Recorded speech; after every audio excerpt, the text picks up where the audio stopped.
যেতে যেতে আমরা রোজই দেখি কর্মসূত্রে এদিক ওদিক যাওয়ার ক্ষেত্রে দামোদরে পেরোতেই হয় এই ব্রিজ, এবং চারিদিকে শুধু এই বালি দেখে দেখে আমাদের যে শিল্পর কথা মনে পড়ে গেছে। এবং আমরা বেশ কয়েক বছর ধরেই এই দামোদরের চরে বেশ কয়েকটা কাজ করেছি।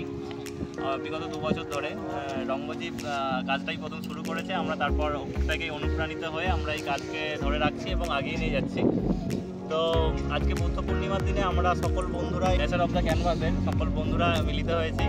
প্রায় আমরা 20 জনের মতন আছি। 2 দিন ধরে কাজ চলছে আমাদের এই কর্মশালা। তো আমাদের এবারের টপিক হচ্ছে বুদ্ধ পূর্ণিমা উপলক্ষে এই কাজ চলছে, এবং আমরা সমাজে শান্তির বার্তা দেওয়ার জন্য এই কাজ করছি। এবং প্রকৃতির মাধ্যম হিসাবে আমরা বালি জল বেছে নিয়েছি, এবং আমাদের কাজ আপনারা দেখতে আসুন, ভালো লাগবে আশা করি। এখনও কাজ কিছুটা বাকি আছে। ধন্যবাদ।